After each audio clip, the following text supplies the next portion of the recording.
Hi everyone, welcome to my channel, My Money Saved. So in today's video, we're going to talk about social media and just social media addiction, the dark side of social media, and why deleting it helps or keeping it very minimal helps. So one of the biggest reasons why people feel anxious, distracted, or unhappy today is because of their phones, their electronic devices. Social media connects billions of people around the world, but behind the memes, selfies, and viral videos, there is a really dark reality that many people don't realize. People are quitting social media, deleting their apps, and some say it's the best decision that they've ever made. Today, we're going to talk about the dark side of social media and why deleting it can actually improve your life. Social media is designed to be addictive. Social media platforms are not just for communication, they are businesses designed to capture your attention for as long as possible. Every time you scroll, like a post, watch a video, the platform learns what keeps you engaged. And then the algorithm feeds you more of it. And the endless scroll, notifications, the likes and comments, and all of this is just carefully designed to trigger dopamine, the brain's reward chemical. That's why many people open social media for a few minutes, but suddenly an hour has passed. It's not just lack of discipline. These platforms are designed to make it difficult to stop. I have made a rule to not take my phone to my bedroom. So before sleeping, I do not check my phone. I have kept it, even if I have it in the bedroom, I keep it far away so that if I need my phone, I have to physically get up and get it.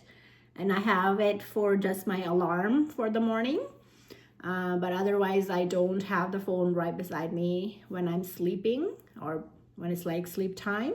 And one of the reasons why I started this social media ban journey for myself is the comparison trap. So another hidden danger of social media is the constant comparison. So every day people are posting about their luxury vacations, their relationships, their careers, perfect bodies. So most people forget that social media just only shows highlight reels. It's not reality. So it's very curated. You don't see the full picture.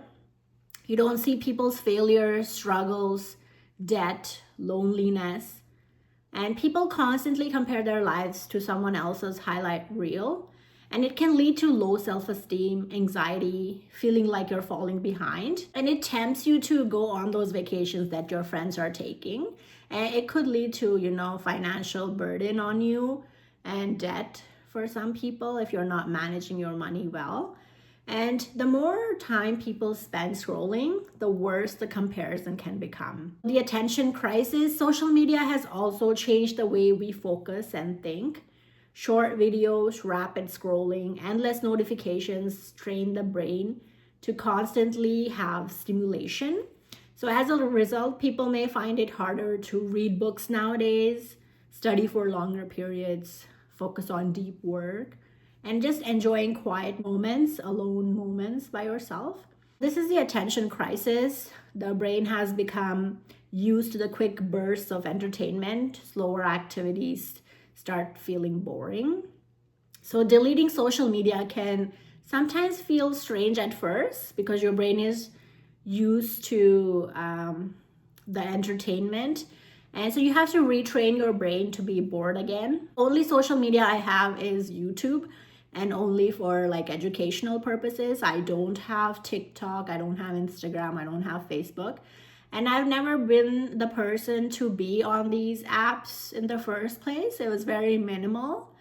And so I did notice when I was on these apps, for a period, I did notice myself, especially at nighttime, spending scrolling endless amounts of time on it. So I do see the negative sides. That's why I try to stay away from these apps.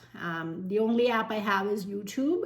And like I said, it's only for educational content that I use it for and to make videos.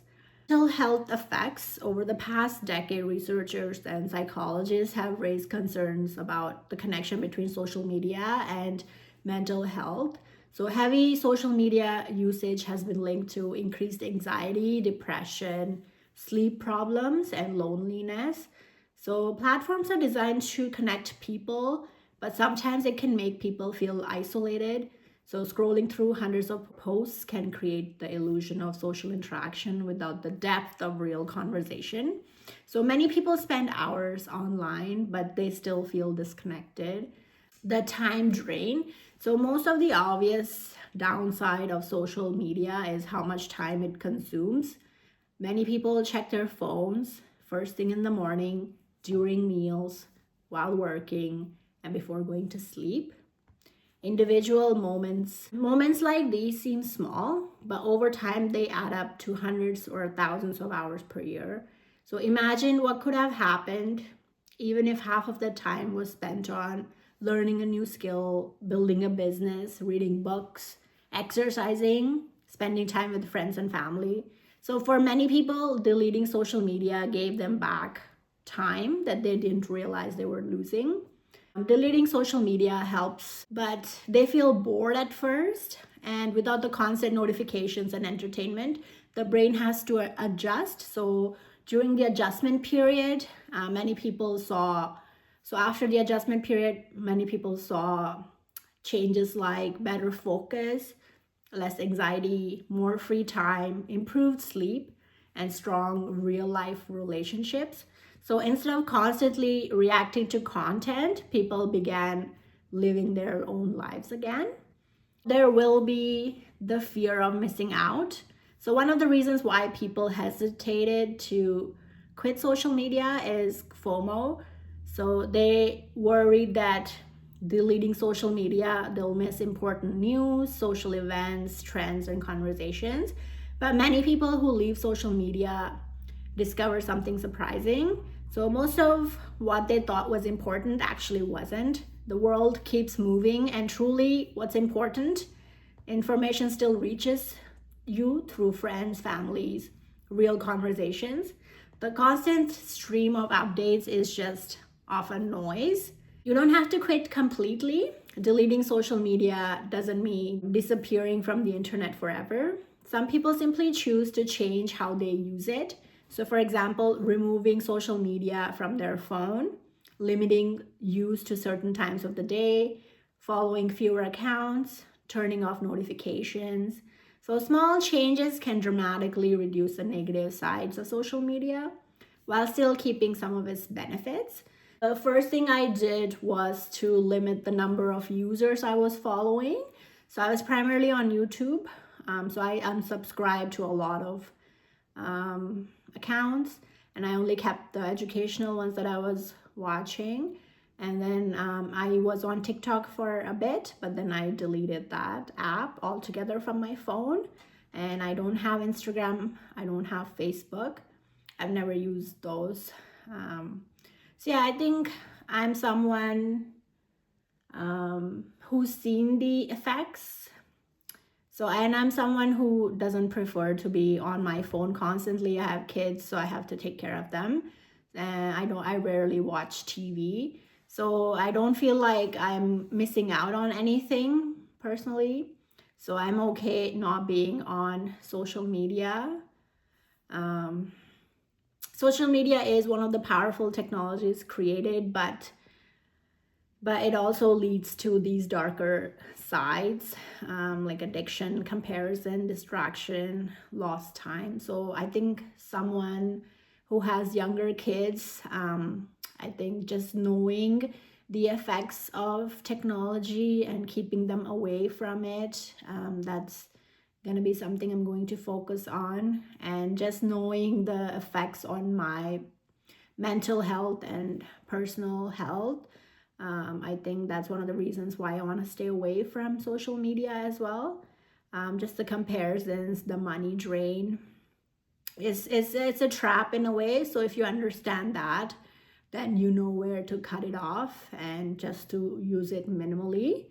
So yeah, I hope this video was helpful. Please leave a comment. Let me know what you're planning to do, how you're gonna curb your social media, and what do you primarily use social media for. So yeah, if you enjoyed this video, please subscribe, and yeah, I'll talk to you in a different video. Bye.